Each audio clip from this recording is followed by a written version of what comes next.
plenário está de volta, já com imagens do início da sessão plenária da tarde desta quinta-feira, na segunda parte, ao vivo, direto do plenário.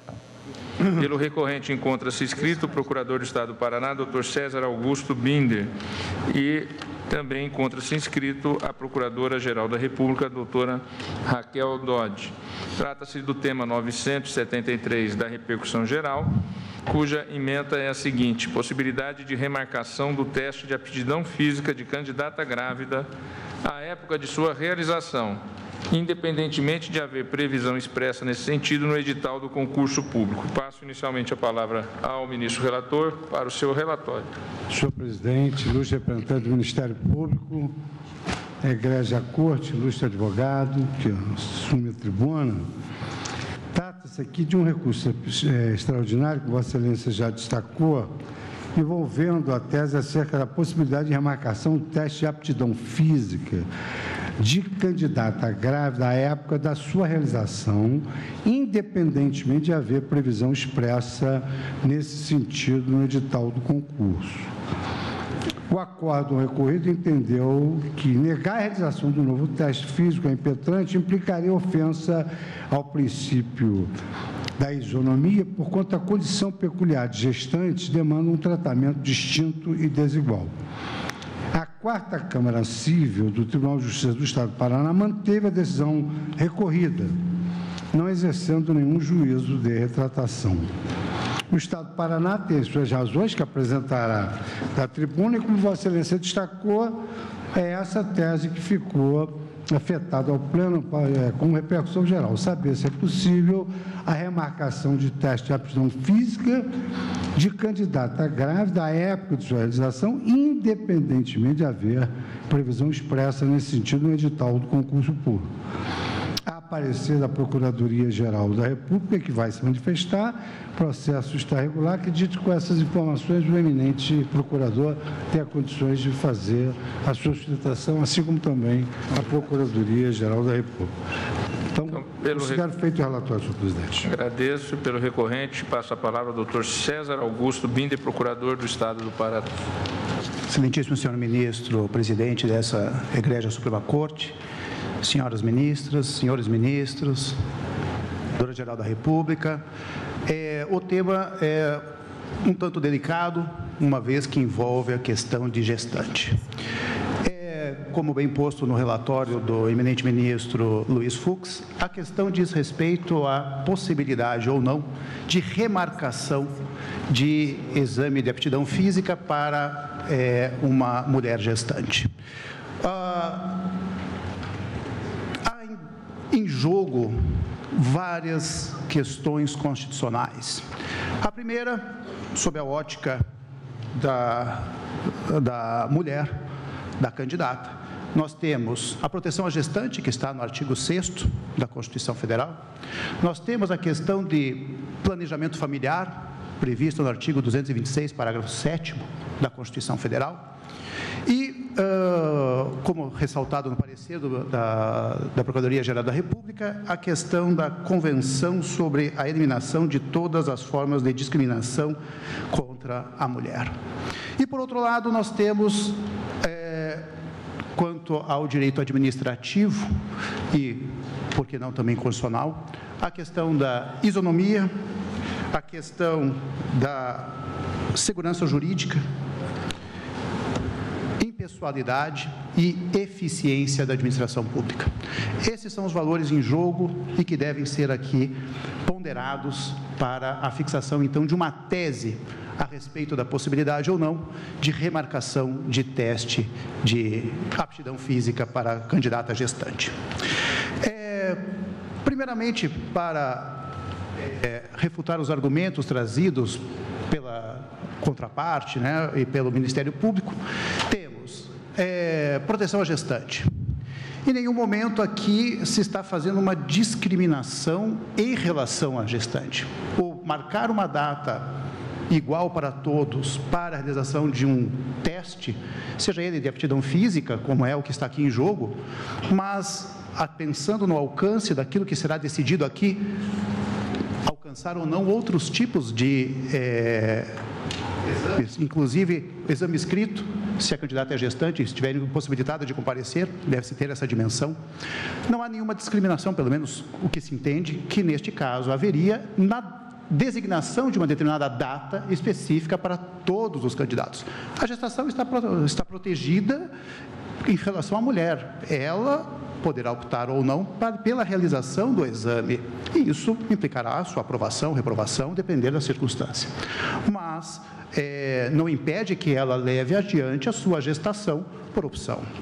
Quanto à questão do princípio do livre planejamento familiar, não se pode dizer que o Estado, ao designar, a administração pública, a designar uma data para a elaboração de um exame de aptidão física, irá, de alguma forma, impor ou ingerir na opção da mulher em ter ou não um filho, em ter ou não uma gestação. Não está proibida, ela poderá levar adiante a sua gestação, desde que isso implique, eventualmente, abrir mão de certas opções da sua vida profissional. Naquele determinado momento, não implica que ela não possa fazer o concurso público numa outra oportunidade, não estão fechadas as portas para o ingresso no serviço público. Não é porque ela foi uma vez gestante que nunca mais poderá fazer concurso. A questão é que naquele determinado momento ela não estará apta a realizar a eventual teste que vai ser posto.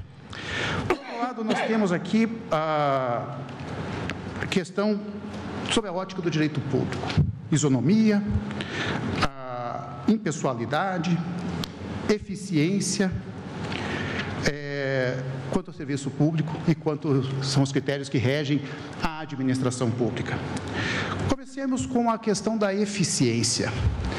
Redesignação de uma data para a realização de um concurso público. Isso implica em custo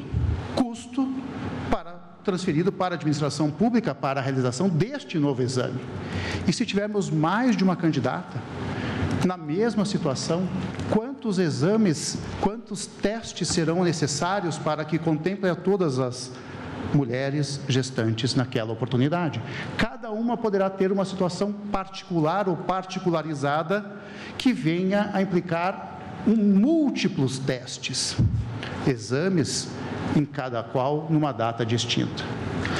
E isso, inevitavelmente, irá implicar num elastecimento da conclusão final do concurso, com outros ônus para a administração pública, se não há possibilidade de conclusão deste concurso, porque depende da realização do teste por todos os candidatos e todas as candidatas. Isso implica que a administração pública deverá contratar outras pessoas, talvez no regime de contratação temporária, que, aliás, é muito criticado também, com várias demandas judiciais questionando essa contratação temporária. Então, veja que a escolha, a opção por uma solução gerará problemas com as consequências da opção que vier a ser realizada por essa Egrégia Corte. Outra observação, não só o número de testes específicos que deverão ser feitos, mas pensemos qual é o prazo para essa eventual impossibilidade. Temos gestações de alto risco, que podem durar a gestação inteira, 9 meses. Temos o estado puerperal, o puerpério, que normalmente são outros 60 dias, serão 11 meses, pelo menos para que podem eventualmente adiar a conclusão da realização, da finalização deste concurso público, com todos esses impactos. E volto a falar, isso para uma candidata, e podemos ter várias candidatas em situações similares. A questão do princípio da isonomia, que já foi amplamente debatido nesta Suprema Corte, e de conhecimento de Vossas Excelências, do recurso extraordinário com repercussão geral reconhecida, o 630, 733, que discutiu algo parecido, que foi a questão da possibilidade de realização de novo teste de aptidão física, se o candidato, e aí tanto fazia se era homem ou mulher, estivesse impossibilitado na data daquele exame por um fato imprevisto e imprevisível, uma doença que ocorreu exatamente naquela data ou em data próxima. E o Supremo Tribunal Federal entendeu que ofenderia, sim, o princípio da isonomia se fosse realizado para aquela determinada pessoa o teste numa outra data. Em relação a essa questão da previsibilidade e imprevisibilidade, temos que uma doença, ela é realmente imprevisível. Ninguém está a salvo e nem tem condições de antever o período em que poderá ocorrer, se irá ocorrer, uma determinada enfermidade. Mas uma gestação, em princípio, ela é previsível.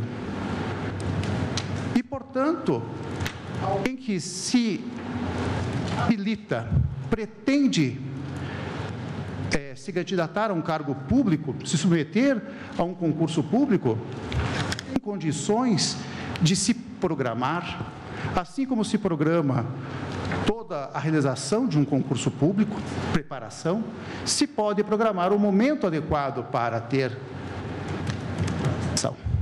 Então, entende-se aqui que há um certo detalhe naquilo que foi decidido no recurso extraordinário 733, que é a questão da imprevisibilidade, e que o Supremo Tribunal Federal falou que o fato de ser imprevisível não faz com que lhe conceda o direito de fazer uma outra prova num dia diferenciado.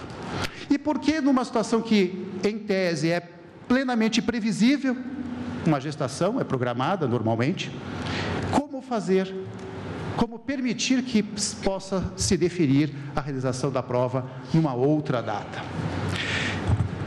Entende-se, então, que as razões de descrime para aplicação da tese que foi firmada no recurso ordinário 630-733 não se fazem presentes para não aplicar as conclusões que lá foram estabelecidas.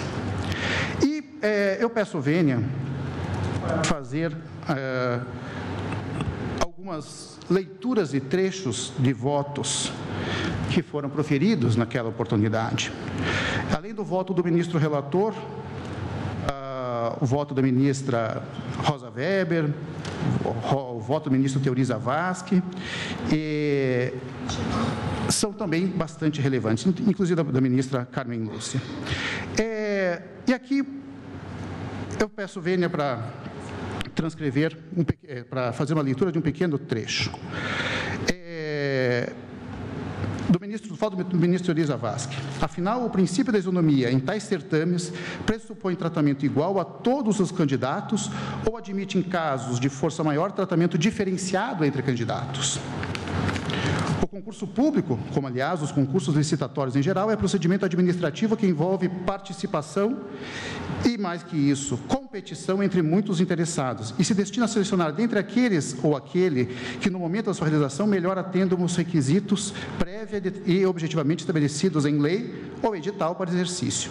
Tratando-se de procedimento formal e complexo, de múltipla participação subjetiva, o princípio da isonomia, a ele essencial e inerente, deve estar necessariamente associado ao da impessoalidade.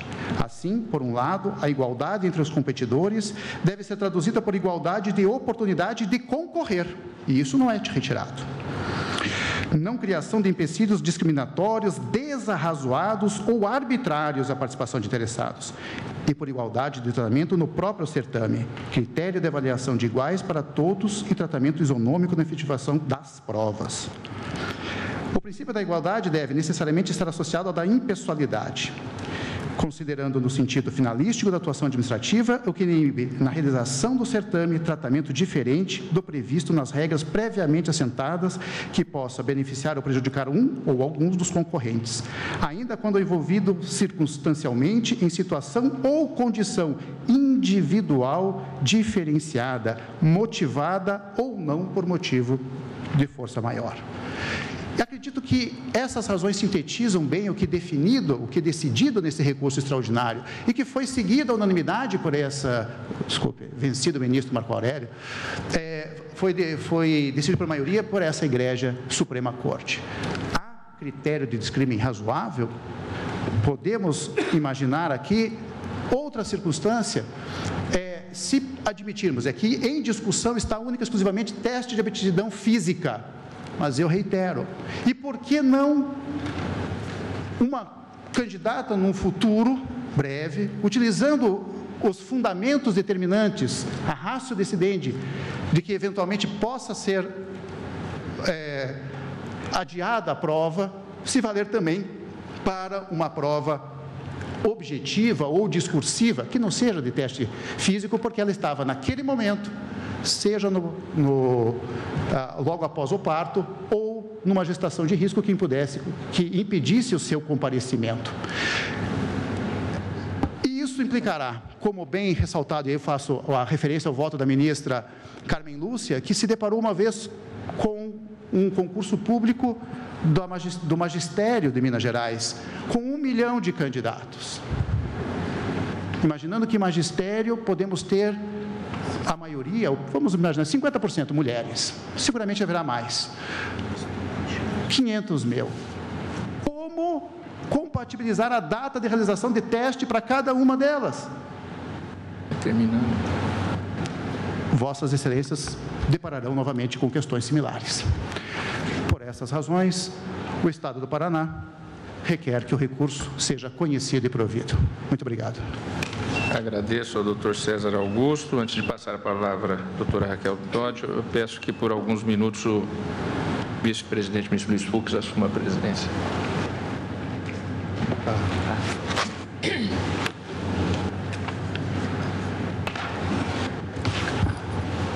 Então, concedo a palavra à Procuradora-Geral da República, a doutora Raquel Dodge. Reitero mais uma vez os cumprimentos ao senhor presidente e relator, às senhoras e senhores ministros, ao advogado que fez uma brilhante sustentação oral da tribuna, e pedir a palavra para sustentar a tese de não provimento deste recurso extraordinário, com base nos seguintes argumentos. Eu gostaria inicialmente de salientar que a ordem jurídica brasileira reconhece a legitimidade de políticas públicas voltadas para a superação de desigualdades sociais em todos os seus aspectos. E cito duas importantes leis brasileiras nesta linha. A primeira, o Estatuto da Pessoa com Deficiência, que é a Lei Ordinária 13.146 de 2015, que veio em socorro de pessoas que necessitam de um olhar mais cuidadoso do Estado.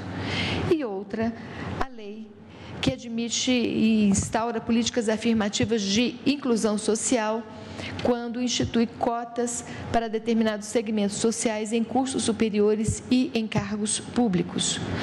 Essas ações estatais têm por objetivo conferir ao princípio constitucional da igualdade uma concretude necessária para se garantir o pleno desenvolvimento humano e o bem-estar social, sobretudo tendo em conta pessoas que são portadores de algum tipo de deficiência ou pessoas que, por determinadas razões históricas, ficaram excluídas do acesso à educação, do acesso a cargos públicos.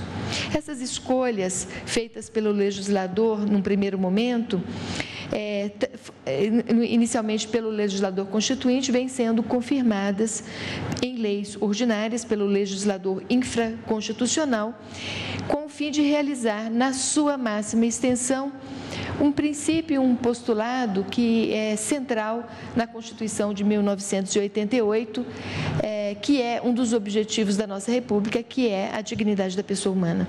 Ao que aqui interessa, a mulher, devido às suas características reprodutivas específicas, é quem gera, é quem dá à luz. Essa função, enaltecida, por um lado, porquanto é a origem natural de todos os seres humanos e, portanto, da família, pode situar a mulher em uma situação de desvantagem no mercado de trabalho quando comparada ao homem.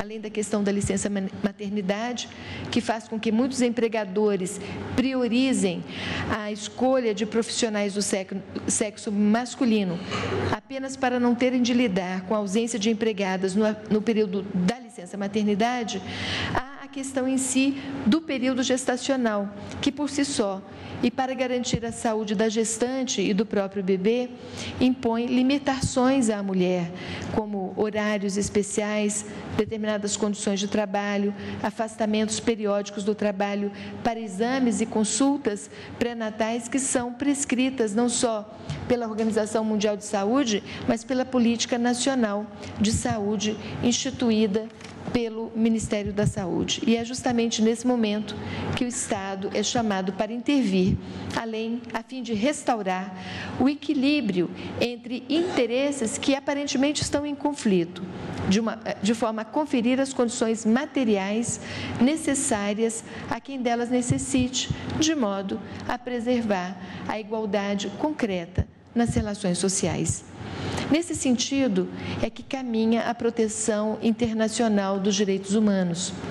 A Convenção sobre a Eliminação de Todas as Formas de Discriminação contra a Mulher, já ratificada e incorporada internamente, estabelece em seu artigo 7º, letra B, que os Estados devem adotar medidas apropriadas para eliminar a discriminação contra a mulher na vida política e na vida pública do país. E, em particular, devem garantir, em igualdade de condições com os homens, o direito a ocupar cargos públicos e a exercer todas as funções públicas em todos os planos governamentais. O doutrinador André de Carvalho Ramos, que também é procurador da República, para ele a citada Convenção contra a discriminação contra a mulher objetiva, como consta em seu preâmbulo, a modificação do papel tradicional do homem e da mulher na sociedade e na família, para que se possa alcançar a dignidade plena entre ambos. Assim, e nesta linha, surge evidente o direito da candidata gestante à remarcação do teste físico em decorrência da gravidez, independentemente de previsão no edital do concurso público, sob pena de se manter a igualdade material entre o homem e a mulher no acesso a cargos por meio do concurso público. E não há aqui que se falar em vantagem indevida para a candidata ou mesmo de violação ao princípio da impessoalidade, vez que regra dessa natureza será assegurada a todas as mulheres na mesma condição de gravidez, pois é inegável que a mãe, em seu período de licença, terá de dividir o tempo de cuidado com o bebê, com a preparação para a prova física, não sendo possível enxergar nessa situação qualquer sorte de privilégio, mas sim de uma admirável superação estimulada pelo próprio Estado. O período de licença maternidade é essencial para o desenvolvimento da criança e o restabelecimento da saúde da mãe é uma fase delicada, de muita dedicação ao bebê, de muito cansaço físico e emocional para os pais, para ambos, e de muita abnegação. Nesse contexto, se a mulher ainda encontra forças para se preparar para um concurso público, a fim de melhorar suas condições profissionais, ela pode e deve ser incentivada pelo Estado e pela sociedade como um todo. Suscitar questionamentos diversos sobre o eventual alargamento indevido da situação excepcional aqui descrita, para se averiguar quais hipóteses de impedimento seriam legítimas e ensejadoras do direito à remarcação da prova física, foge ao tema em debate neste recurso extraordinário. Indubitável que a mulher precisa ser assistida nessa sua função gestacional, já que somente a ela incumbe, por ordem da natureza, gerar outro ser humano. E é neste ponto que não há dúvidas de que é do interesse do próprio Estado que os seus cidadãos sejam pessoas saudáveis, bem constituídas, bem assistidas, a fim de que a sociedade se desenvolva de forma mais plena e harmônica possível. Por isso, há de se voltar os olhos para o momento anterior ao nascimento do ser humano, ou seja, para a própria mulher. Há de se garantir a ela todas as condições físicas, emocionais e materiais de levar uma gestação da forma mais sadia até o final, para que ela possa, após após essa fase, ter melhores condições de manter a sua saúde e a saúde de seus filhos. Impõe-se registrar ainda que não se está privilegiando interesses meramente individuais em detrimento do interesse público. Não se está aqui debatendo sobre quais impedimentos seriam justificáveis na remarcação da prova física, se um resfriado, se um acidente de trânsito, se uma internação hospitalar. Esses infortúnios atingem, da mesma forma, sem escolher destinatários, homens e mulheres.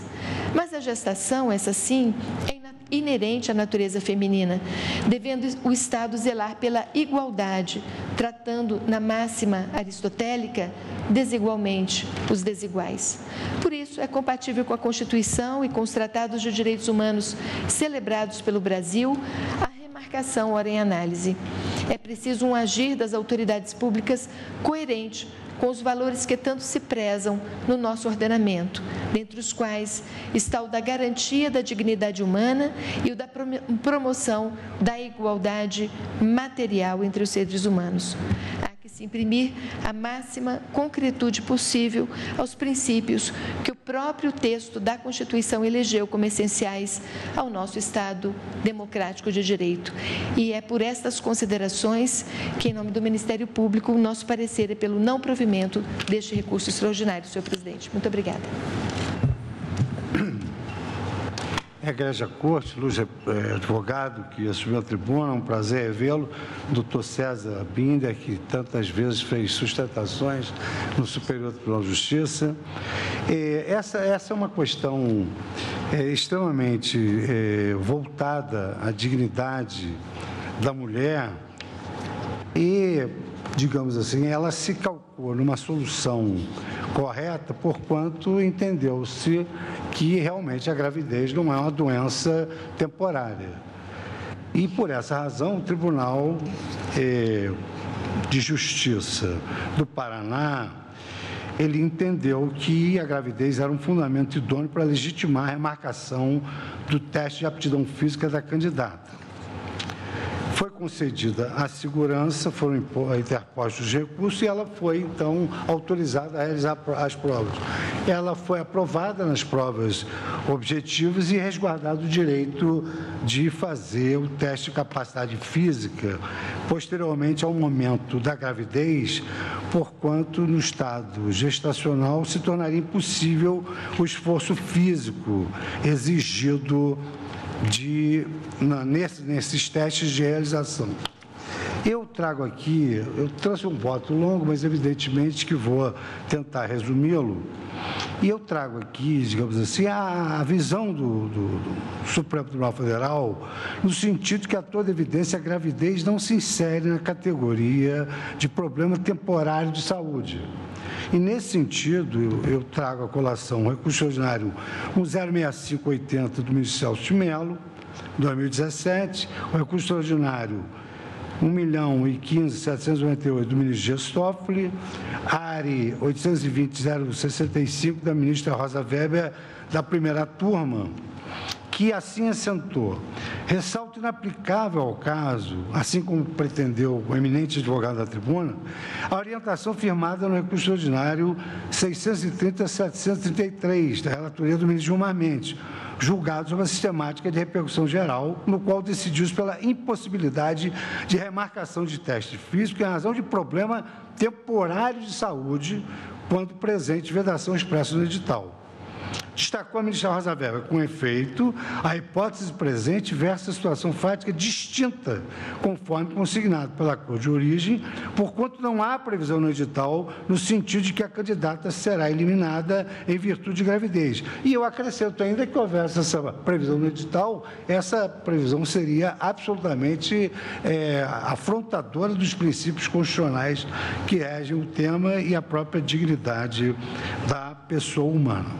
No presente caso, não há nenhuma similitude com esse caso, com essa repercussão geral mencionada na tribuna, que o ministro Gilmar Mendes entendeu que uma doença temporária não poderia viabilizar a realização de um teste físico a posteriori.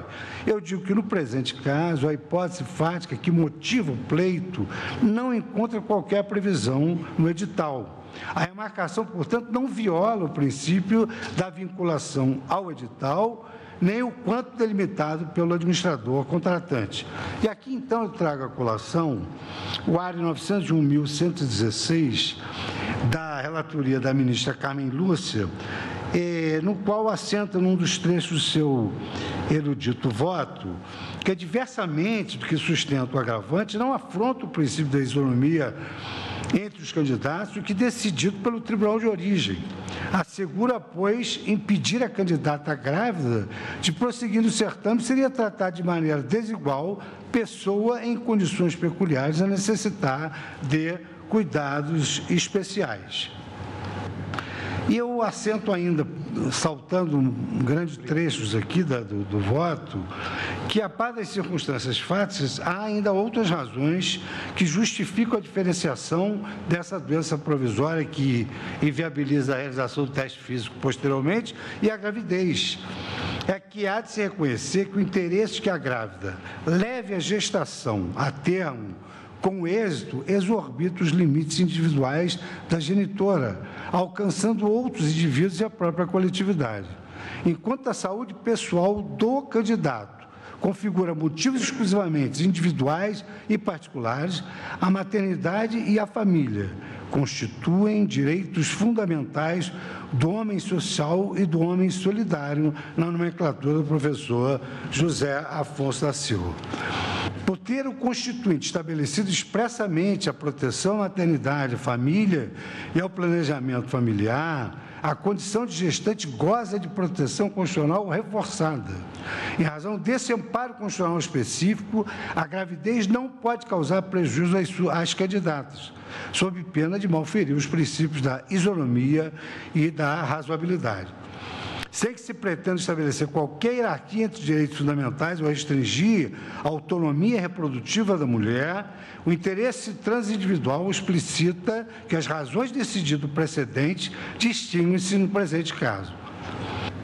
Realizado esse distinguishing, verifica-se não apenas a repercussão geral da questão posta em exame, reconhecida no tema 973, mas também a importância de se analisar a controvérsia que se descortina à luz do caso concreto. É que a questão revela delicada implicação em que se confronta o interesse da candidata gestante, amparado nos direitos à igualdade material, à dignidade humana e o interesse social manifestado no direito ao planejamento familiar, direito à saúde e princípios da administração pública aplicados ao concurso público e o interesse dos demais candidatos. E aqui eu vou fazer uma juntada de voto. Eu faço uma análise sobre a igualdade material e a liberdade individual, fazendo esse confronto para garantir esse direito à mulher.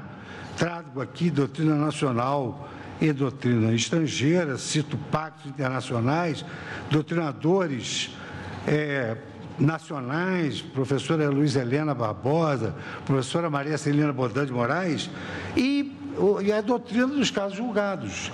E, nesse sentido, eu trago à colação, por exemplo, no agravo regimental, no agravo de instrumento administrativo, concurso público, prova física, remarcação, possibilidade, ofensa ao princípio da isonomia, inocorrência. A jurisprudência desta Corte firmou-se no sentido de que não implica em ofensa ao princípio da isonomia a possibilidade de remarcação de data de teste físico, tendo em vista um motivo de força maior, que era a gravidez. Esse agravo é da relatoria do eminente ministro Ricardo Lewandowski, 825-545.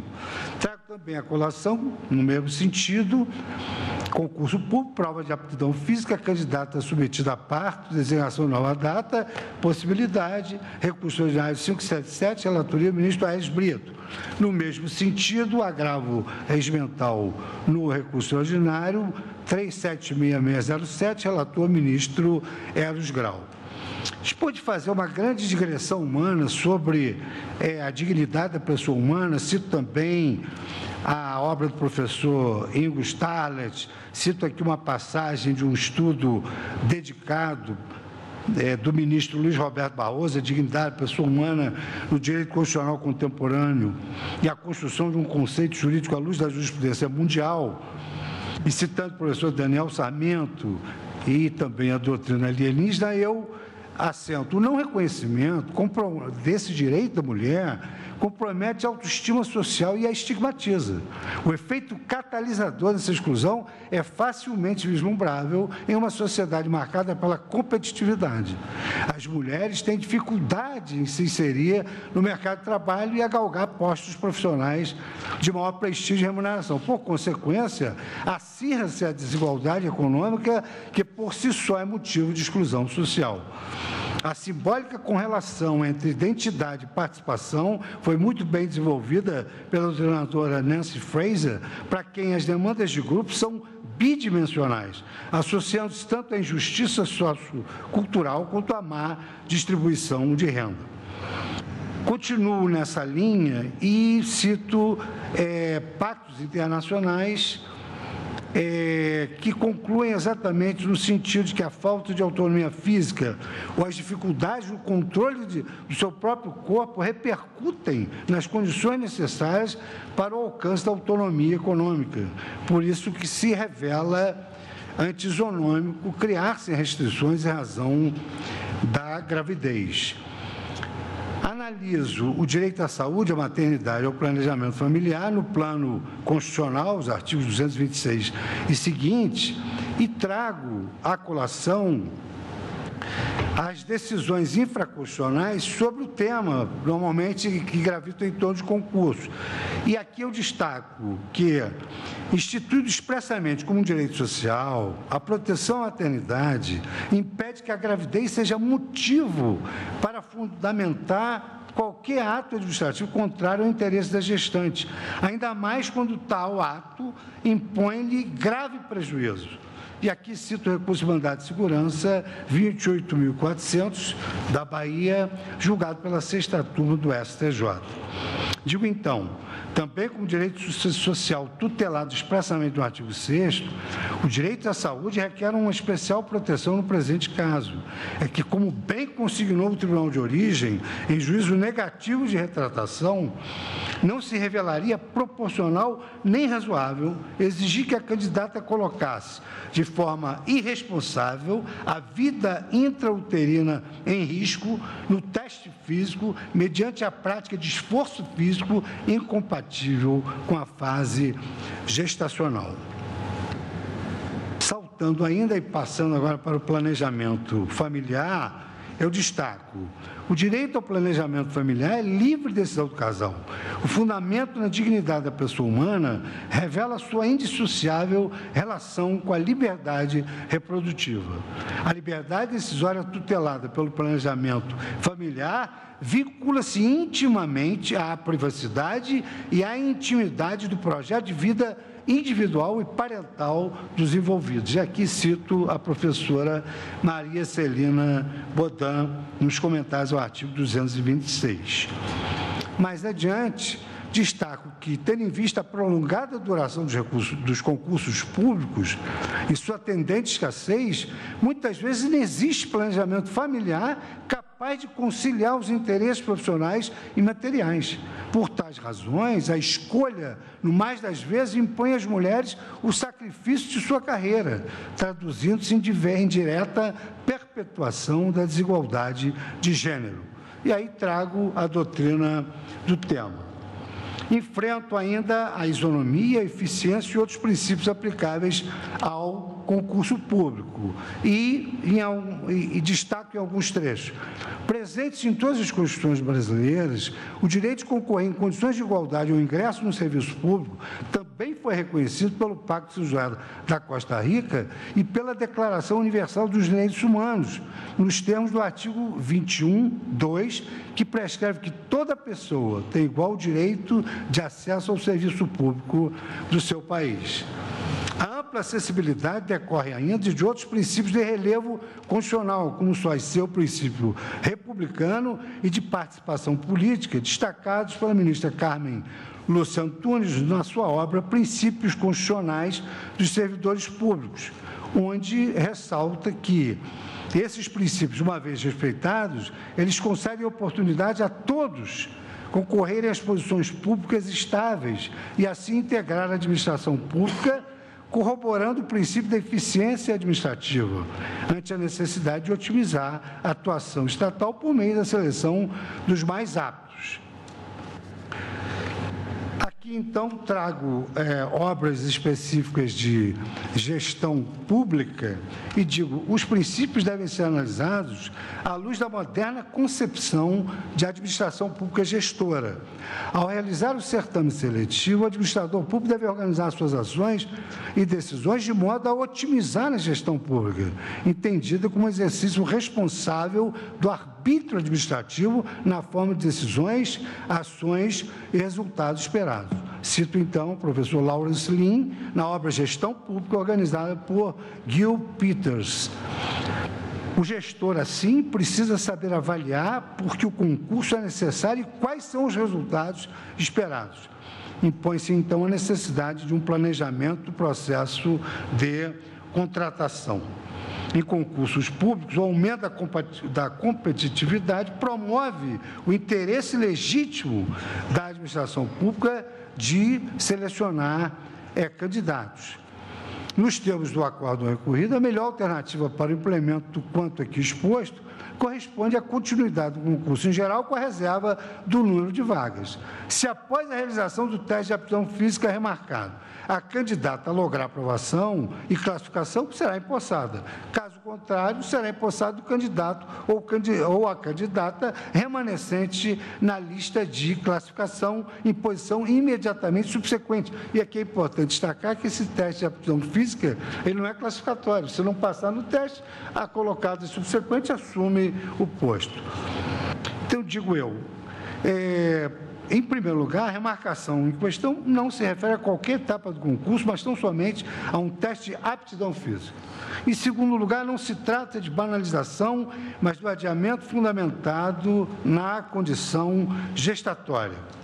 Em terceiro lugar, não haveria abertura por determinado prazo, mas apenas pelo período necessário para a superação da condição a ser determinado pela administração pública, preferencialmente em edital. E, por fim, não haveria nenhuma suspensão do concurso que prosseguiria como prosseguiu, sem qualquer solução de continuidade.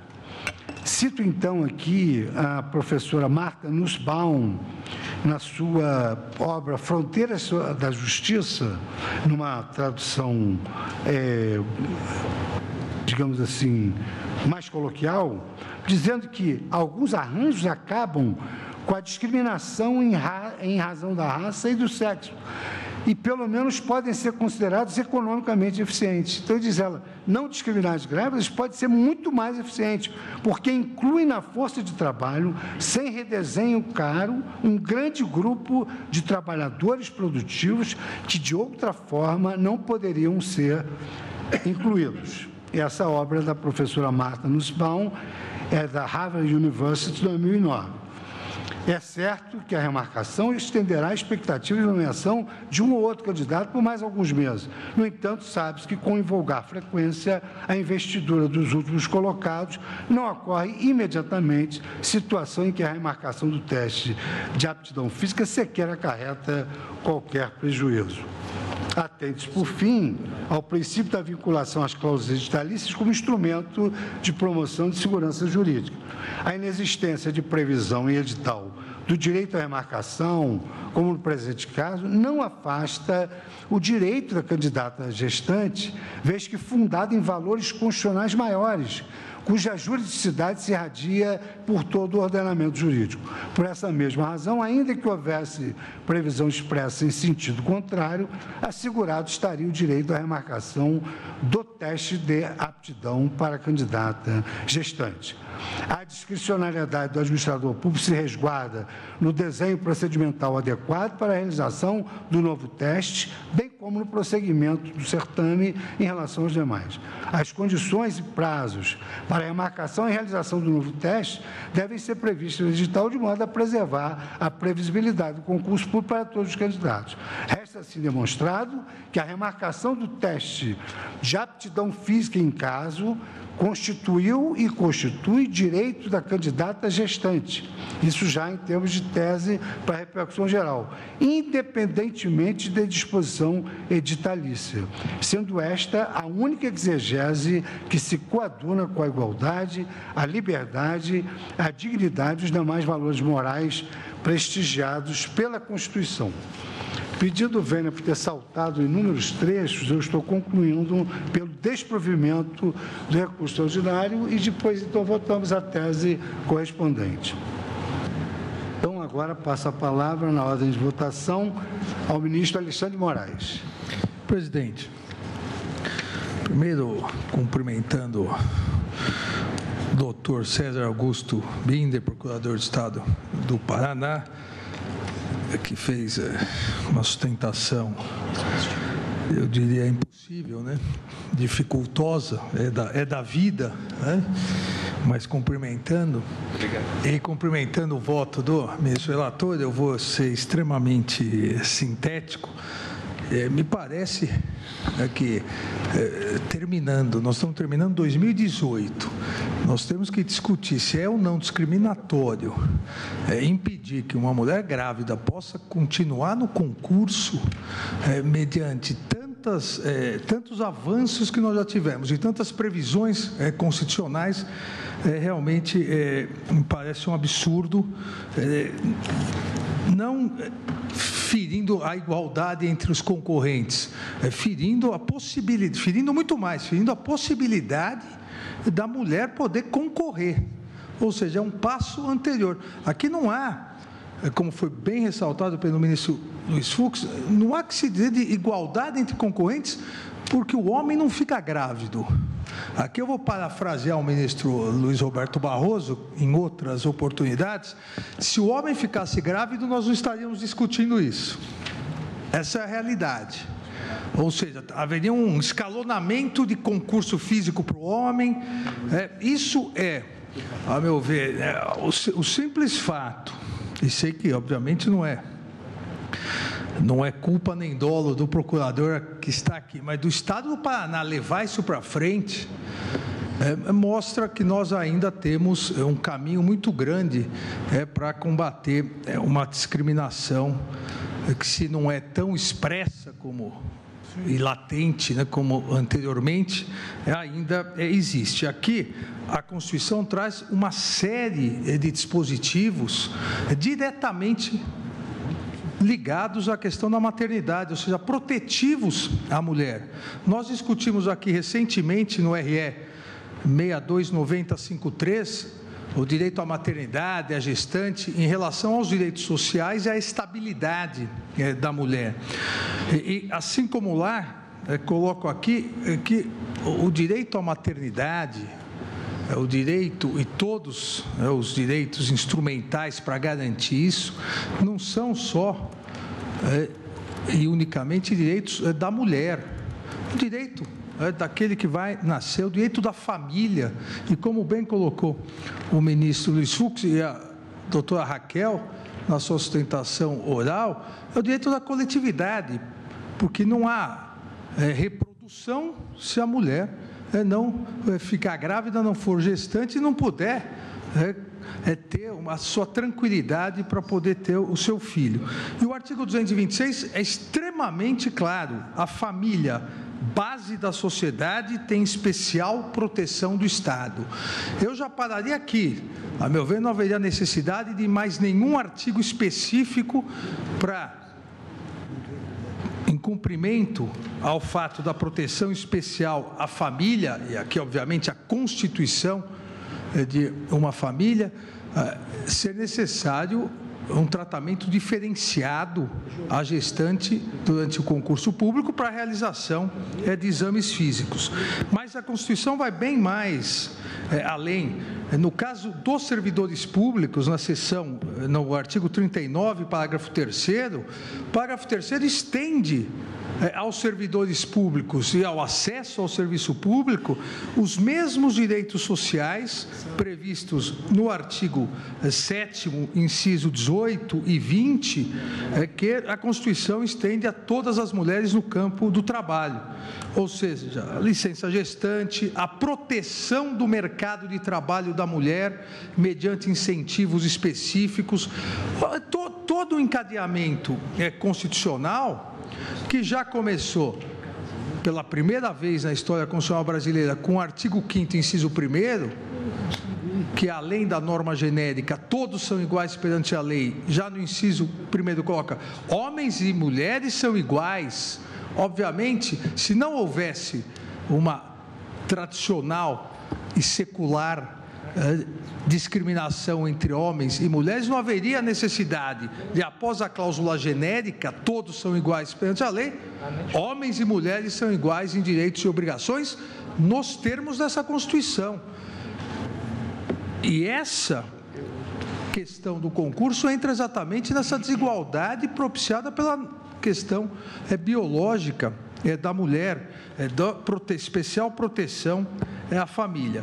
Ainda cito mais um último argumento que foi levantado na tribuna, de que, diferentemente de uma doença, e aqui é incomparável, não é nem doença temporária, é muito mais definitiva a gravidez. A gravidez é uma bênção, não é uma doença. Mas foi levantado na tribuna que, diferentemente da doença, a gravidez poderia ser planejada. E fere novamente aqui a Constituição. Parágrafo 7º do artigo 226 da Constituição diz que o planejamento familiar, ele é livre de liberdade da família. O planejamento familiar não é o Estado que conduz. O planejamento familiar não deve ser precedido de uma consulta genérica aos poderes públicos, se vai ter concurso, não vai, quando vai ter exame físico, quando não haverá exame físico. O planejamento familiar, a maternidade, a família como base da sociedade com especial proteção do Estado é muito mais importante do que os custos que pode haver no concurso público, diferindo um exame físico ou remarcando um exame físico. Então, obviamente, a questão da imprevisibilidade ou não da gravidez não afeta toda a proteção constitucional dada para que não só a maternidade ocorra com tranquilidade, mas também para que a mulher não seja, a partir da maternidade, mais discriminada ainda do que historicamente já foi. Obviamente, não se aplica, a meu ver, a repercussão geral do RE 630733, que nada dizia em relação à questão de gravidez, de maternidade, não haver esses diversos dispositivos protetivos. O prazo razoável é o prazo razoável para que a mulher possa fazer o exame físico. Se ela tiver um problema pós-parto, o Estado aguarda e faz da forma como disse o ministro Luiz Fux. Também aqui, em respeito ao que foi levantado da tribuna, até citando a ministra Carmen Lúcia, que se deparou com um concurso de não sei quantas mil pessoas, é muito difícil num concurso ter 1000 grávidas, né? Nós não estamos aqui, né, nessa proliferação de gravidez e epidemia de cegonhas no Brasil. É um caso ou outro, nós sabemos, só que é um caso ou outro em concurso público, que quando é discriminado, levanta e acaba simbolicamente prejudicando toda a luta que vem sendo realizada para a equiparação de acesso aos cargos públicos entre homens e mulheres. Com essas considerações, presidente, eu acompanho integralmente o voto do eminente ministro relator, negando, salvo engano, o provimento ao recurso, porque o Tribunal de Justiça do Paraná concedeu. Acredito, inclusive, que já deve estar criado o filho, né?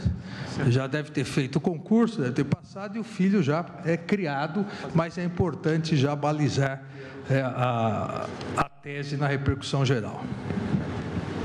Agradeço ao ministro Alexandre de Moraes, ministro Edson Fachin. Senhor presidente, eminente ministro relator, também me permito saudar de modo especial o doutor César Augusto Binder, que tem ao seu lado valorosos procuradores do Estado do Paraná na representação no Distrito Federal, nomeadamente a doutora Márcia Diegues Loitzinga, que aqui está há alguns anos nessa laboriosa atividade de representação do Estado do Paraná. se estivesse em julgamento a qualidade da sustentação oral, certamente que eu aplaudiria o ilustre procurador do Estado. Mas o que está em questão é a tese sustentada e do exame que fiz, a conclusão que chego vai em encontro da tese trazida à colação pelo eminente ministro relator e por uma razão, dentre as várias, de modo especial, é aquela que deriva do artigo 6º da Constituição da República Federativa do Brasil, que eleva a condição de direito social à proteção à maternidade.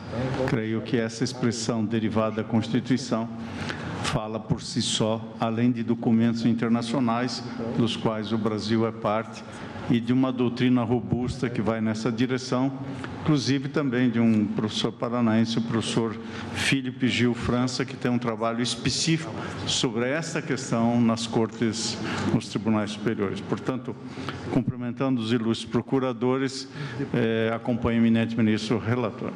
Agradeço, ministro José dos Martins. E juntarei a declaração de voto, senhor presidente. Ministro Luiz Roberto. Presidente, eu cumprimento em primeiro lugar o ministro Luiz Fux, não só pelo reconhecimento da repercussão geral, como também pela sua então, a propósito desse assunto. Eu vou ser muito breve, porque estou me alinhando às posições já manifestadas. A igualdade, ela, no mundo contemporâneo, se manifesta em 3 dimensões. A primeira dimensão é uma dimensão formal, que impede discriminações e tratamentos privilegiados. A segunda dimensão é a da igualdade material, associada às demandas por distribuição de riqueza e poder na sociedade. E a terceira dimensão da igualdade é a de igualdade como reconhecimento, que visa a proteger a identidade e as minorias nas suas diferenças de uma maneira geral. Acho que nós estamos aqui no plano da igualdade como reconhecimento. Não que as mulheres sejam propriamente uma minoria, acho até que estão tomando conta, porém, a circunstância é de que é um grupo historicamente vulnerável e, mais do que isso, tem circunstâncias peculiares da própria condição feminina. Por exemplo, e no que é relevante aqui, só as mulheres engravidam. Eu também, como o ministro Alexandre, considero uma bênção, mas agradeço aos céus que nós não tenhamos que conduzir essa bênção, os homens, de uma maneira geral. Mas a verdade é que só as mulheres que engravidam.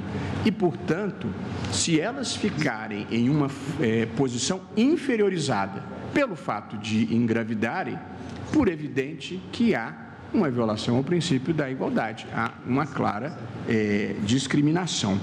A Constituição e a legislação, de uma maneira geral, dão proteção especial à gestante e, portanto, penso que este deva ser o vetor interpretativo a pautar a atuação de juízes e tribunais sempre que esta questão se coloque. De modo, presidente, que por essa razão eu considero incompatível com a interpretação adequada da Constituição a inserção em um edital de concurso público de cláusula que impeça a realização de testes físicos à mulher grávida em data diferente daquela em que realizada pelos candidatos de uma maneira geral. E acho mais ainda que é prescindível a presença de cláusula assegurando esse direito no edital do concurso, porque acho que é um direito que decorre diretamente da Constituição e, portanto, não precisaria ser explicitado no edital. E, se vier a sê-lo, penso que será apenas com um caráter declaratório e não com um caráter constitutivo. Eu já fui procurador do Estado, doutor César Augusto Binder, e também já tive que defender causas difíceis. E Vossa Excelência se ouve com a proficiência de sempre e merece o nosso reconhecimento por isso. Porém, penso que a 4ª Câmara do Tribunal de Justiça do Estado do Paraná aplicou o melhor direito à hipótese e, portanto, tal como relator, a quem em cumprimento e acompanho, eu estou negando o provimento ao recurso. Agradeço. Ministra Rosa Weber, como vota? Senhor presidente, cumprimento todos, em especial a doutora Raquel Doge, né, e o eminente procurador do Estado do Paraná pelas sustentações orais que apresentaram. Eu confesso que não tenho mais algum argumento de peso a apresentar diante do voto extremamente bem elaborado, como sempre, do eminente ministro Luiz Fux, que caminhou exatamente na linha que eu entendo a mais adequada, no sentido de se negar provimento ao recurso, reconhecendo o direito de líquido e certo da hora recorrida, impetrante do mandado de segurança, no sentido da remarcação do teste de aptidão no concurso público a policial militar, se bem me recordo. Na verdade, a maternidade, em absoluto, é uma doença, mas a maternidade exige, sim, cuidados especiais, né? É uma peculiaridade que permite que seja entendida como um fator de discrímine para assegurar a igualdade material das mulheres frente ao gênero masculino. A mulher que já é tão discriminada, que enfrenta tantas dificuldades no mercado de trabalho, em comparação com os homens, nessa fase especial da gravidez, sem dúvida, ela demanda esses cuidados que levam a que se assegure uma remarcação do teste de aptidão física. Eu destaco que o edital não proibia, apenas ele vedava a remarcação no caso de uma doença e, nessa mesma linha, inaplicável o nosso precedente de repercussão geral.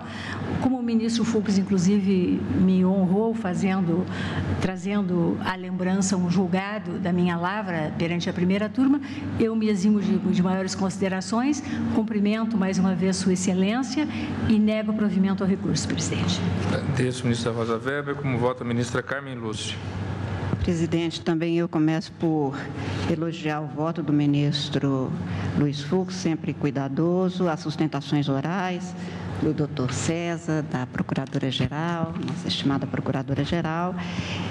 E, rapidamente, faço apenas algumas observações, presidente, porque, como acaba de afirmar a ministra Rosa Weber, os fundamentos aqui trazidos no voto do ministro relator e nos votos que me precederam, relativos ao princípio da igualdade especificamente, foram devidamente demonstrados. Eu apenas lembraria, e apenas a guisa realmente de rememorar um fato, é que o direito não acaba com o preconceito. O que o direito faz é buscar vedar a manifestação do preconceito e, com isso, impedir a igualdade material, e me parece que seja isso, fazer com que não se imponham dificuldades que façam com que as pessoas possam ser tratadas igualmente na medida da sua condição, igual ou desigualmente na medida da sua desigualdade e da sua desigualdade legítima, como é aqui me parece que seja o discrimínio feito.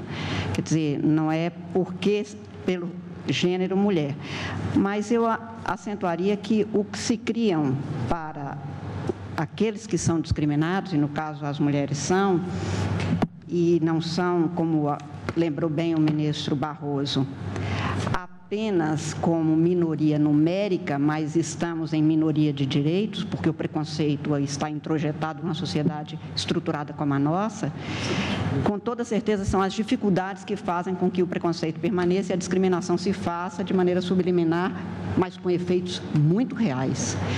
E aqui eu lembro, presidente, que até a década de 80, as mulheres não eram aprovadas em concursos para juiz se fossem mães solteiras, e que isto era devidamente posto à mostra nos chamados testes psicotécnicos, em que se perguntava, nunca se perguntou a um homem se ele era um pai solteiro, como se o pai fosse dispensável, que não é, na educação e na vida de quem tem o convívio e tem a possibilidade de ter pai e mãe com atuação na vida da gente, o pai não é definitivamente descartável.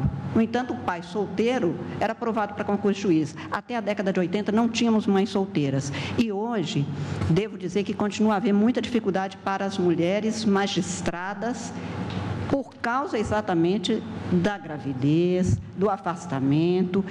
Na hora das promoções não se conseguem, por exemplo, em relação às juízas federais, mais do que para as juízas estaduais. Porque para as juízas estaduais ainda se consegue que fique durante algum tempo ali. As juízas federais, que têm um deslocamento muito distante às vezes, que não tem alguém da família para acompanhar exatamente no período ou da gravidez, ou no estado puerperal, ou no período subsequente, não conseguem sequer ter continuidade na carreira. Não são poucas as que desistem desta carreira.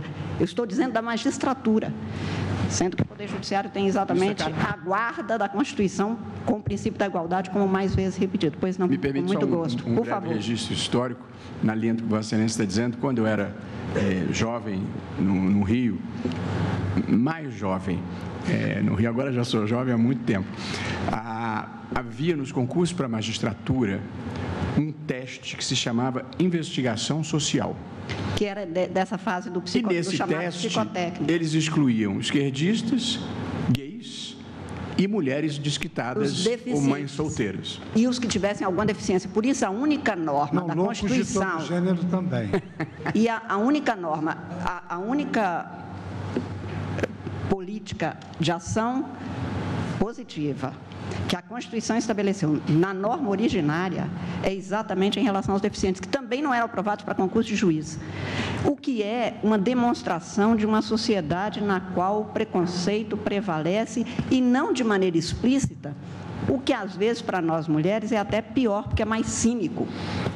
Mas como uma forma de dificuldade imposta e não, evidentemente, desconhecendo, e vou falar rapidissimamente do princípio da eficiência, mas que são atuações, são procedimentos, são condutas que demonstram permanentemente como estamos ainda a ter de cuidar desta matéria.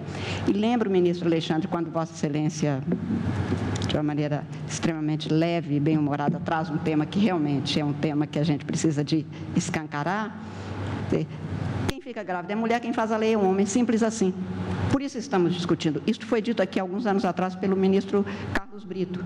Estamos discutindo temas que não se teria se tivesse uma outra configuração. Mas a configuração é esta, mas temos uma Constituição no Brasil e uma Constituição para ser cumprida que mais vezes repete o princípio da igualdade expressamente e que foi muito criticada quando foi promulgada por causa deste dispositivo do inciso 1 da Constituição, ao dizer que homens e mulheres são iguais em direitos e deveres, nos termos dessa Constituição dizia, para que isso se tem o princípio da igualdade? Porque somos discriminadas. Por isso, pela singela circunstância de que se tornava necessário tentar superar, que é o que estamos fazendo permanentemente, entendendo perfeitamente que a interpretação dada pelo Estado busca fazer com que o concurso não sofra interrupções, e nem precisa. E estou falando isso em relação ao princípio da eficiência que foi enfatizado nos documentos do processo e na fala do eminente procurador, do Dr. César. Porque há mecanismos administrativos de direito para fazer com que, se for necessário, se possa assegurar que um determinado cargo não seja provido até a finalização, com a continuidade do evento seletivo, com a possibilidade disso ser feito ainda num prazo, conforme o caso, em que o concurso não tenha sido devidamente homologado. Enfim, há muitos mecanismos para se superar e o princípio da eficiência estará resguardado e o concurso público não sofrerá interrupção, nem o serviço público ficará comprometido com a necessidade de contratação, como foi aqui aventado. Por tudo, portanto, presidente, tenho para mim que o que se tem hoje e continua se tendo, é muito aquém do que imaginávamos que a esta altura, 30 anos depois, teríamos em termos de concretização, de intensificação do princípio da igualdade. Por isso mesmo é que estou acompanhando a conclusão do ministro relator, no sentido de negar provimento ao recurso, afirmando mais uma vez que o direito constitucional brasileiro garante a igualdade não apenas na letra, mas no sentido e na finalidade dessa Constituição, que é formar uma sociedade livre, justa, igualitária e solidária. É como voto, presidente. Agradeço, Vossa Excelência. Como voto, o ministro Ricardo Lewandowski. Senhor presidente, eminentes pares, eu ia fazer um elogio ao relator, mas ele teve que se retirar por um breve momento. Deixarei o elogio para uma próxima sessão. Mas fazer elogio de corpo ausente também. Pois é, mas eu queria ver o sorriso estampado no rosto de Sua Excelência. Mas, ministro Barroso, Vossa Excelência lembrava desse teste que era aplicado no Rio de Janeiro para os concursos públicos de juiz, e me veio à mente um outro tipo de preconceito, também revestido sob a forma de um eufemismo, mas dessa feita um preconceito racial. Quando eu era mais jovem também, como Vossa Excelência, e morava também no Rio de Janeiro, vivia no Rio de Janeiro, eram muito comuns os anúncios em jornais onde se procurava empregadas ou empregados domésticos e se escrevia assim: procura-se pessoas de boa aparência. Isso significava que estavam excluídos os negros. Essa discussão que nós travamos hoje na sessão desta tarde demonstra como o preconceito se reveste de várias formas. E uma das formas de afastar a mulher do mercado de trabalho, ou mesmo da participação na vida pública e da administração pública é esta: impedir que ela grávida, ela possa postergar o seu exame de aptidão física. Eu queria dizer que estou totalmente de acordo com o ministro relator, a quem parabenizo, mesmo na ausência, pelo brilhante voto que traz à colação. Acompanho integralmente. Pode elogiar. Voltou só para o elogio, né? Mas está bem. E dizer o seguinte, que fico muito satisfeito, senhor presidente, pelo fato do plenário reafirmar mais uma vez a proteção à mulher, sobretudo à gestante. Mas mais do que isso, segundo os diversos pronunciamentos, o plenário está protegendo a gestante não só pelo fato dela estar grávida, mas sim com fundamento, basicamente, e vários se pronunciaram nesse sentido, o fundamento do artigo 227 da nossa Carta Magna, que diz o seguinte: é dever da família, da sociedade e do Estado assegurar à criança, ao adolescente e ao jovem, com absoluta prioridade, o direito à vida, à saúde, à alimentação, à educação, ao lazer, à profissionalização, etc. Portanto, quanto nós protegemos a gestante, na verdade, estamos protegendo o nascituro, o futuro brasileirinho. E digo isto porque, recentemente, a segunda turma concedeu uma ordem de habeas corpus coletivo, protegendo justamente as gestantes que estavam encarceradas preventivamente, autorizando, ou melhor, determinando a prisão preventiva, segundo estabelece, aliás, a lei processual. Então, mulheres gestantes, ou presas gestantes, ou mães de filhos de até 12 anos, e por proposta do ministro Gilmar Mendes, mães de crianças com alguma deficiência física, teriam o direito, neste período, de permanecerem em prisão domiciliar.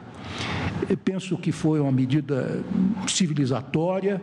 Nós nos baseamos não só na condição feminina, que merece toda a proteção, no caso da mulher presa, mas também neste artigo 227, em que nós visamos basicamente o bem-estar do brasileirinho ou do futuro brasileirinho que estava encarcerado. Esta nossa decisão, o senhor presidente, Vossa Excelência sabe, também comemorou, mereceu uma menção elogiosa no relatório da Comissão de Direitos Humanos da Organização dos Estados Americanos. Eu acho que isso, para o Supremo Tribunal Federal, é um motivo, penso eu, de orgulho. É importante reafirmar isto, porque essa decisão não foi compreendida por determinados setores da sociedade, entendendo que nós estamos, de forma discricionária ou até arbitrária, libertando criminosas, quando, na verdade, nós estamos seguindo estritamente a Constituição e protegendo, na verdade, a criança, que está para nascer ou a criança que está atrás das grades, juntamente com as mães aprisionadas. Faço esse registro, senhor presidente, para aproveitar este momento, dizer que, mais uma vez, a Corte reitera a proteção da mulher grávida, mas, sobretudo, da criança. E, por estes singelos argumentos, eu acompanho o relator exatamente no mesmo sentido de seu voto. Agradeço, ministro Ricardo. Ministro Gilmar Mendes. Também, presidente, cumprimentando o relator pelo belíssimo voto e também aqueles que o acompanharam. Acredito que aqui não há que invocar o tema anterior da repercussão geral, onde, de fato, consideramos que aqui havia uma ordem que presidia o sistema de concurso. A questão de uma eventual doença, já se diz gravidez, nada tem a ver com doença, e o tribunal ouve por bem, e agora o relator deixou isso bem esclarecido.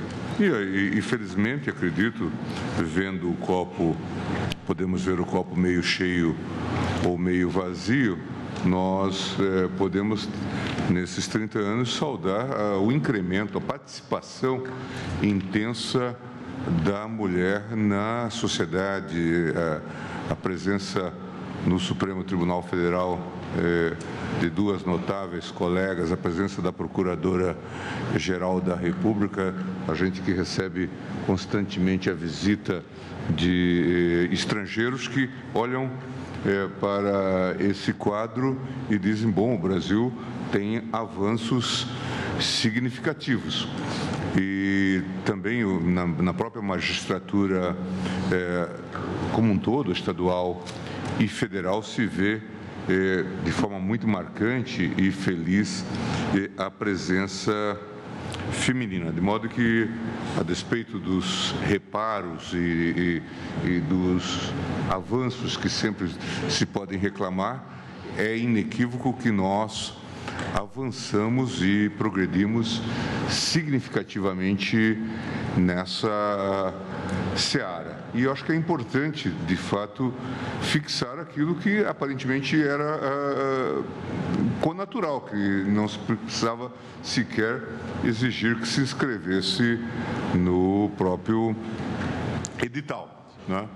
Parece que, quando nós discutimos a questão à luz da funcionalidade, da eficiência do sistema de serviço público, nunca levamos em conta a questão da gravidez. De modo que, cumprimentando o eminente relator, o acompanho às inteiras.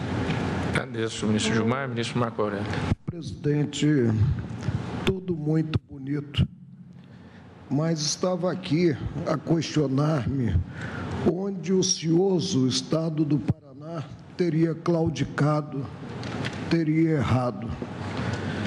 Presto um esclarecimento. Na minha vida de juiz, que já é um pouco longa, sempre busco a coerência.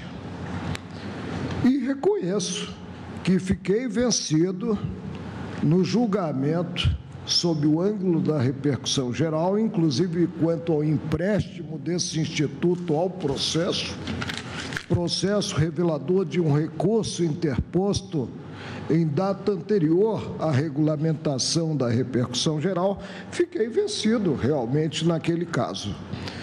E não será hoje que partirei a via trilha da incoerência para a assunção de uma postura conflitante com o que sustentei no voto isolado no plenário, quando do julgamento do recurso extraordinário referido, tema 335, ou seja, o recurso extraordinário 630.733. Por que divergir naquele caso? Porque nos defrontamos com uma situação jurídica a revelar força maior na espécie caso fortuito, doença que acometera ou fora acometido o candidato e, em relação a ele, se negou a possibilidade de uma segunda época na prova de esforço. Presidente, ressaltei no voto e pedi o voto para relembrar-me dos parâmetros, das premissas lançadas, que devíamos apreciar essa situação caso a caso, tendo em conta as peculiaridades do processo. Processo tem balizas. Processo revela relação subjetiva quanto aos envolvidos e uma relação objetiva. E aqui há valores que precisam ser sopesados. Não podemos simplesmente empunhar a bandeira, como eu disse inicialmente no meu voto, do belo. E imaginar até mesmo o que eu não imagino, que tenhamos a prática de uma discriminação pelo Estado do Paraná. Presidente, reconheço que é um projeto muito ousado. Inscrever-se em um concurso público para a Polícia Militar e, ao mesmo tempo, engravidar. E uma gravidez que eu imagino, presumindo que normalmente ocorre, querida, uma gravidez buscada. Portanto, não se trata daquela situação que se mostrou, sob a minha ótica, mais favorável para admitir-se a segunda época na prova de esforço, em que é envolvida uma força maior na espécie, caso fortuito, já que, como costumo denominar, a deformidade sublime, não cogito aqui de aleijão. Deformidade porque a mulher fica alterada mediante a gravidez sublime porque ela porta um ser.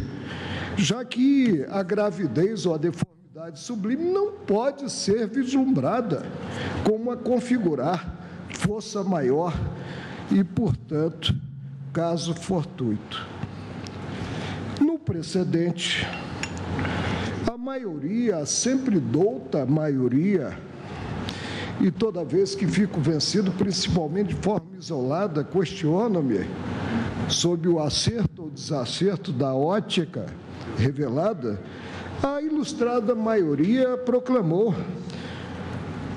na dicção do relator do recurso extraordinário 630-733-DF, remarcação de teste de aptidão física em concurso público, em razão de problema temporário, admitiu o problema, de saúde, vedação expressa em edital. E eu vou chegar no caso concreto, a lei do certame do concurso, que é o edital. Vedação expressa do edital, constitucionalidade, violação ao princípio da isonomia.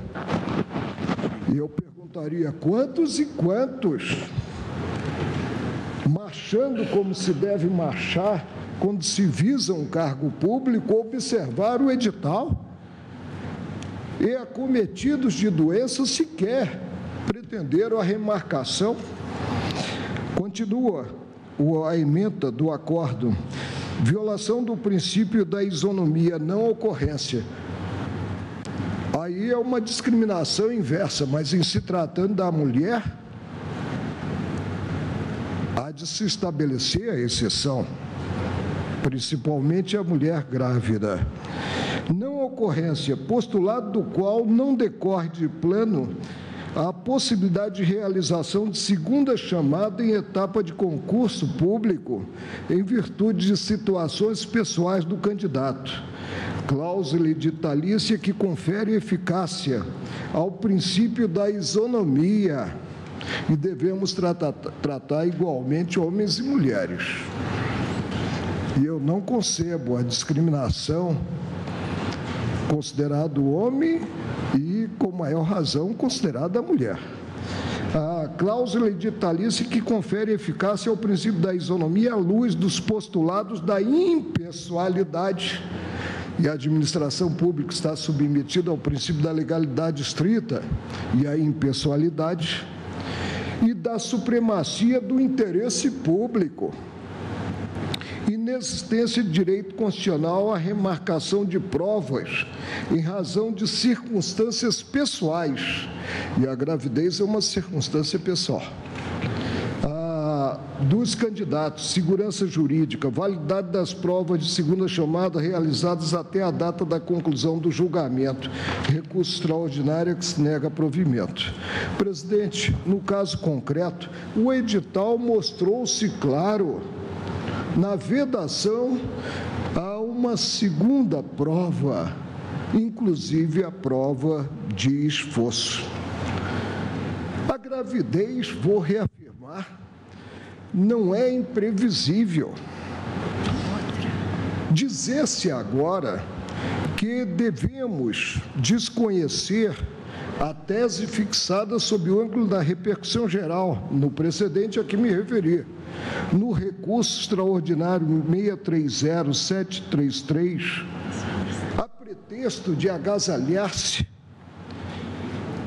esse fato, a gravidez, como a suplantar, inclusive, uma doença imprevista, é um passo, para mim, demasiadamente largo que eu não dou, presidente. Mas se tem mais. Qual foi a ação ajuizada para lograr-se a remarcação? Uma ação que tem como primeira condição o direito líquido e certo, um mandado de segurança. Reconheceu-se o concurso desse direito líquido e certo, contrariando-se o que eu apontei como lei do certame, ou seja, o edital, que obriga indistintamente a administração pública e aqueles que se apresentam para concorrer, visando a ocupação do cargo visado pelo concurso.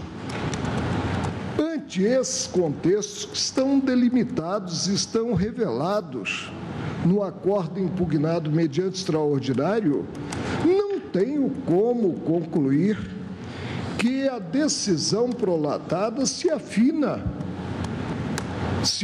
com a Constituição Federal, no que impõe o tratamento isonômico, pouco importando o gênero, se afina com a Constituição Federal, no que submete a administração pública ao princípio da legalidade estrita. E aí nós temos o edital claríssimo a obstaculizar, e todos os candidatos ficaram alertados quanto a isso, a obstaculizar a remarcação das provas.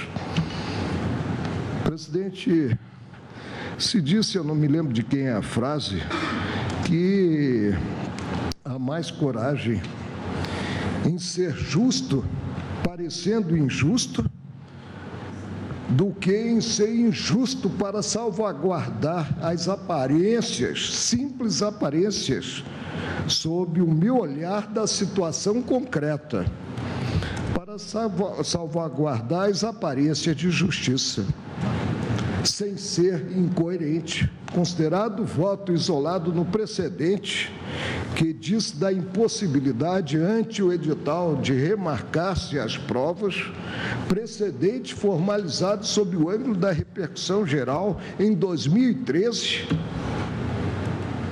provejo, presidente, o recurso interposto pelo Estado do Paraná. E digo que sou um grande admirador do sexo oposto. Agradeço ao ministro Marco Aurélio, que diverge e dá provimento ao recurso. Como vota o ministro Celso de Mello? Senhor presidente, eu entendo que o exame da presente causa, muito mais do que simples discussão em torno da possibilidade de remarcação de teste de aptidão física de candidata grávida à época de sua realização põe em perspectiva, uma vez mais, nesta Corte Suprema, debate a propósito da relevantíssima questão, tal como foi ressaltado no belíssimo voto do eminente ministro Luiz Fux, debate a propósito da relevantíssima questão pertinente à própria condição feminina e à expansão dos direitos fundamentais da mulher, notadamente contra tratamentos discriminatórios ou seletivos no contexto das formações sociais contemporâneas. Todos sabemos que o longo itinerário histórico percorrido pelo processo de reconhecimento, de afirmação e de consolidação dos direitos da mulher, seja em nosso país, seja no âmbito da comunidade internacional, revela a trajetória impregnada de notáveis avanços, cuja significação teve o elevado propósito de repudiar práticas sociais ou práticas estatais que injustamente subjugavam, minimizavam, inferiorizavam a mulher, suprimindo-lhe direitos e impedindo-lhe o pleno exercício dos múltiplos papéis que a sociedade moderna hoje atribui a elas por legítimo direito de conquista. E esse movimento, senhor presidente, que fez instaurar um processo de inegável transformação de nossas instituições sociais, buscou, na perspectiva concreta de seus grandes objetivos, estabelecer um novo paradigma cultural, caracterizado pelo reconhecimento e afirmação em favor das mulheres da posse de direitos básicos, fundados na essencial igualdade entre os gêneros. Todos sabemos que se verificou, nesse processo de afirmação da condição feminina, notadamente a partir da década de 1960, um significativo avanço na discussão de temas intimamente ligados à situação da mulher, registrando-se, no contexto desse processo histórico, uma sensível evolução na abordagem das questões de gênero, de que resultou a superação de velhos preconceitos culturais e sociais que impunham arbitrariamente à mulher, mediante incompreensível resistência de natureza ideológica, um inaceitável tratamento discriminatório e excludente, que lhe negava a possibilidade de protagonizar como ator relevante e fora do espaço doméstico os papéis que até então lhe haviam sido recusados. É interessante observar, senhor presidente, que esse quadro sofreu uma significativa alteração graças ao pioneirismo de eminentes vultos femininos que, por sua luta e por efeito de suas reivindicações, tornaram reais ideais até então distantes, quando não intangíveis.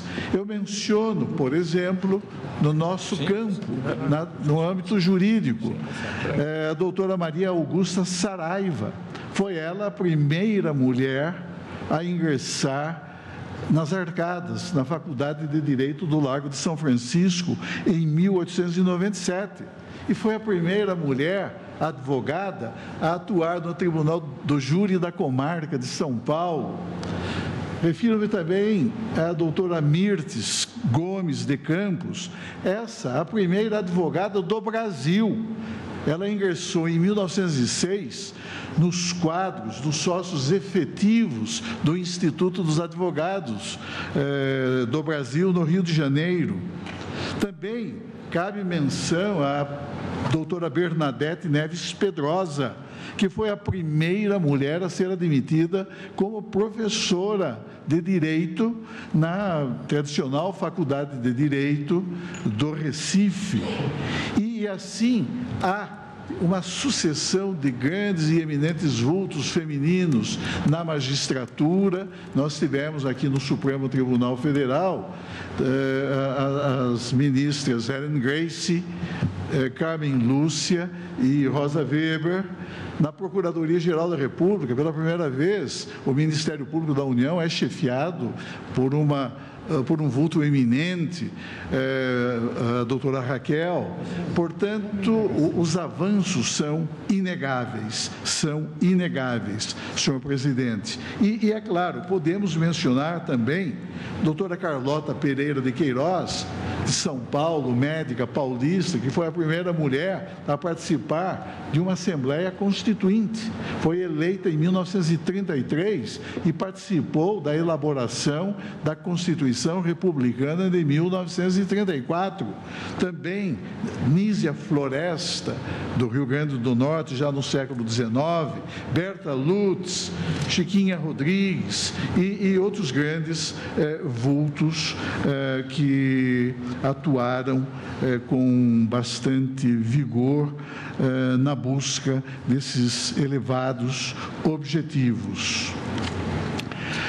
E nesse contexto histórico, senhor presidente, a própria mística feminina, enquanto sinal visível de um processo de radical transformação de nossos costumes e de nossa prática social, teve a virtude altamente positiva, consideradas as adversidades inúmeras enfrentadas pela mulher, de significar uma decisiva resposta contemporânea a gestos de profunda hostilidade, alimentados muitas vezes por uma irracional sucessão de fundamentalismos, tanto os de caráter teológico, quanto os de índole política ou ainda os de natureza cultural, todos eles impregnados da marca indelével da intolerância, que culminaram em determinadas etapas de nosso processo social por subjugar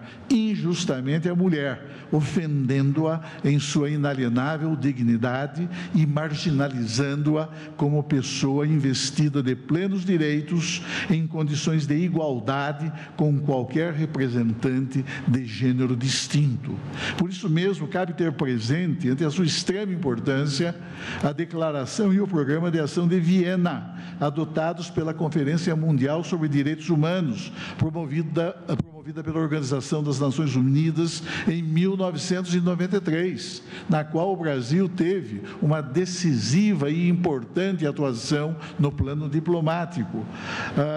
E destacando-se passagem em que esse instrumento, ao reconhecer que os direitos das mulheres, além de inalienáveis, constituem parte integral e indivisível dos direitos humanos universais, deu expressão prioritária à plena participação das mulheres em condições de igualdade na vida política, na vida civil, na vida econômica, social e cultural, nos níveis nacional, regionais e no nível também internacional. E foi com esse propósito que a Conferência Mundial sobre Direitos Humanos instou, de modo particularmente expressivo, que as mulheres tenham sempre e igual acesso aos direitos humanos e que esta seja uma prioridade efetiva para os governos e para as Nações Unidas, enfatizando ainda na importância da integração e da plena participação das mulheres como agentes e beneficiárias do processo de desenvolvimento.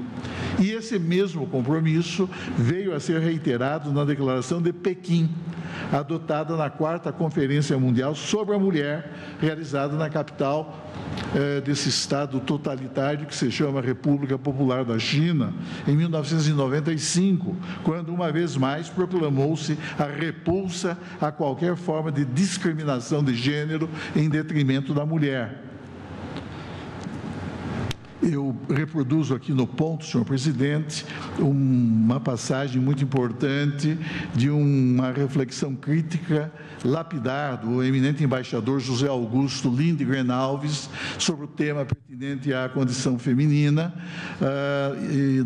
em que expendeu considerações muito relevantes sobre esse processo de afirmação, de expansão e de consolidação dos direitos da mulher já no século XX, vale dizer, no século passado, vale dizer, no milênio anterior ao presente, analisando tais direitos em função das diversas conferências internacionais. Afinal, 1990, a década de 90 foi a década das conferências internacionais, a Conferência sobre População e Desenvolvimento do Cairo, a Conferência Internacional sobre Direitos Humanos de Viena e a quarta Conferência Mundial sobre os Direitos da Mulher em Pequim, na República Popular da China.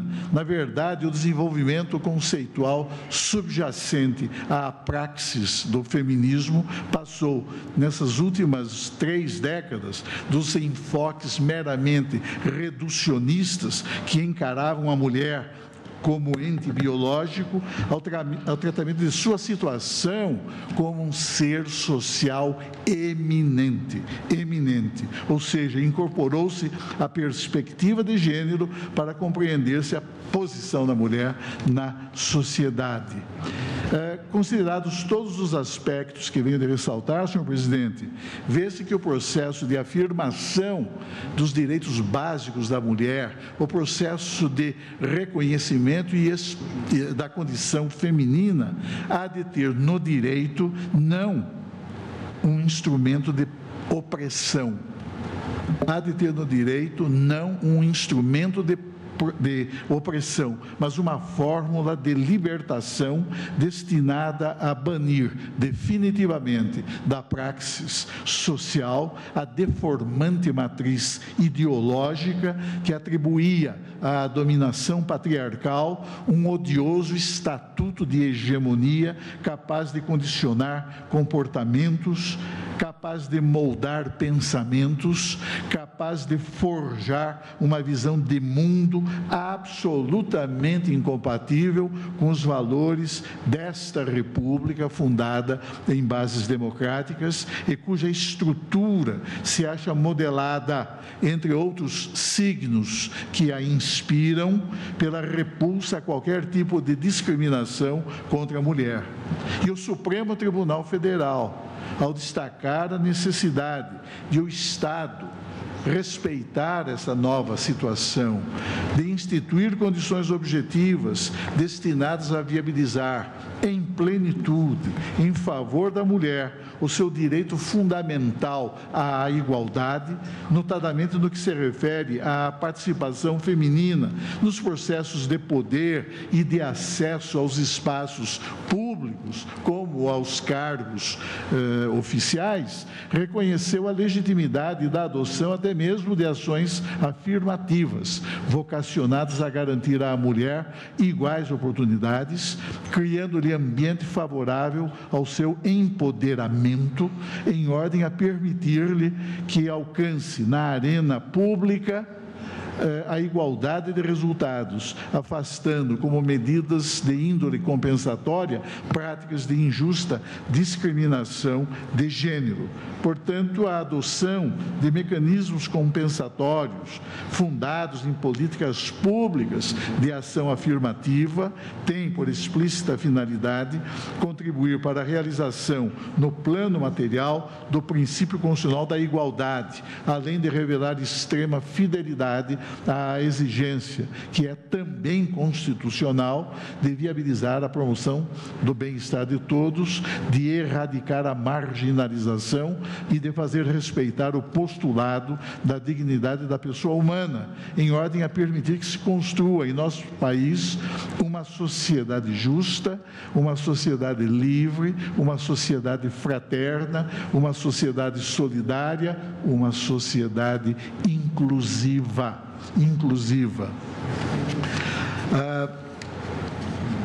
É fundamental, portanto, reconhecer, senhor presidente, que o processo hermenêutico não pode comprometer a força normativa da Carta Federal, expondo perigosamente a autoridade suprema da Constituição da República a critérios de exegese que culminem por subtrair aos postulados da dignidade da pessoa humana e da igualdade jurídica a sua máxima eficácia, tornando-os, em consequência, fórmulas vazias, incompreensivelmente destituídas de significação e despojadas da abrangência que lhes quis emprestar o próprio legislador constituinte.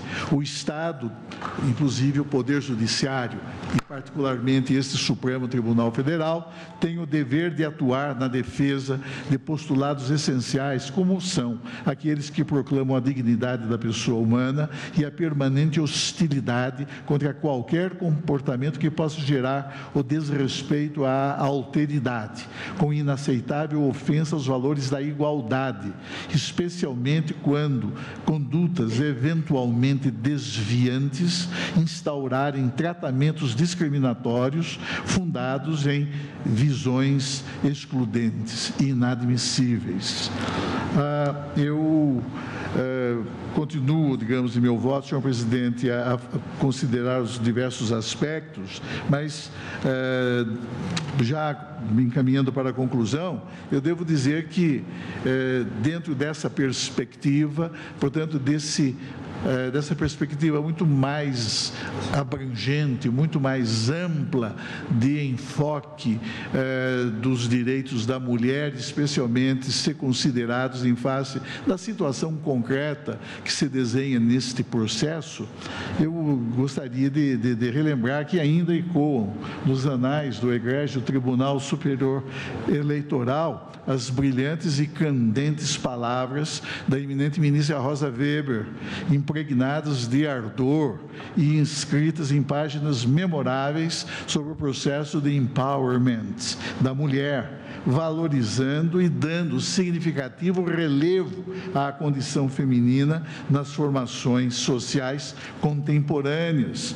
Refiro-me ao voto que proferiu na apreciação da consulta número tal, com especial destaque para a importância e para a necessidade de estimular-se a participação das mulheres na vida social e também na vida política do Estado brasileiro, em ordem a torná-las, mediante progressivo e crescente processo de empoderamento, protagonistas relevantes nas instâncias decisórias situadas nas diversas esferas governamentais. O voto proferido pelo eminente ministro Luiz Fux, como sempre, extremamente denso, muito bem elaborado e particularmente bem fundamentado,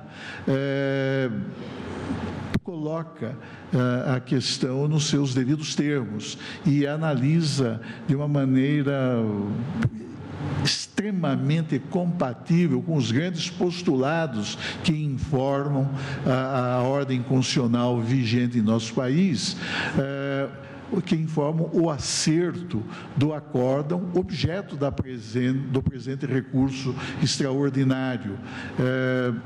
A eminente ministra Rosa Weber, ao proferir o seu voto, disse que praticamente já nada mais restava a dizer em face das manifestações de todos os senhores ministros do tribunal, e especialmente a partir do pronunciamento brilhante do eminente ministro Luiz Fux, que examinou de maneira muito proficiente a controvérsia constitucional que se coloca aqui e que, obviamente, tendo em vista a própria transcendência do litígio jurídico instaurado neste processo, quer dizer,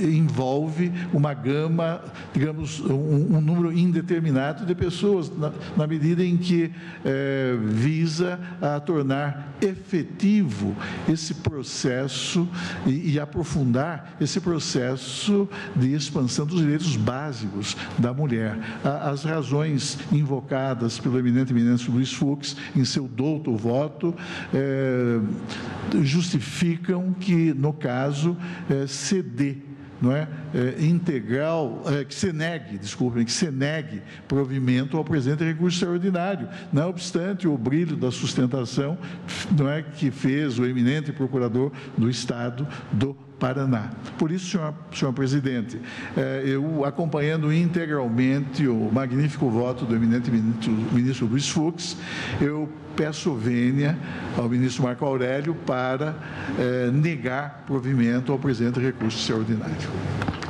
Também eu cumprimento o voto proferido pelo ministro relator e todos os votos também proferidos pelos demais colegas nesse tema tão importante. Cumprimento o eminente advogado, o procurador do Estado e a procuradora-geral.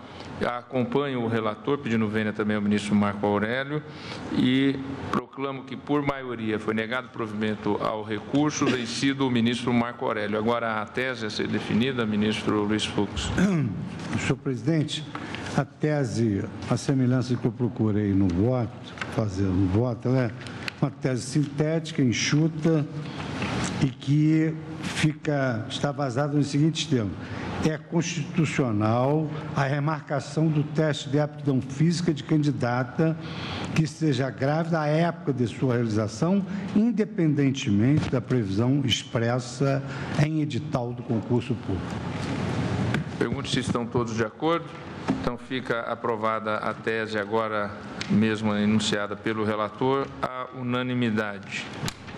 Medida em que está ausente momentaneamente o ministro Marco Aurélio, que havia divergido quanto na negativa de provimento. Os demais feitos que estavam... Esgotamos todos os feitos que tinham sustentação oral na data de hoje. Os demais feitos serão realocados para as outras semanas e amanhã seguiremos a pauta que estava previamente já estabelecida para a orientação dos colegas. Seguiremos a pauta que já estava divulgada para o dia de amanhã. Ou seja, não haverá transferência de processos que não foram julgados hoje para a pauta de amanhã, eles serão recolocados em sessões futuras. Agradecendo a presença de todos, declaro encerrada a presente sessão.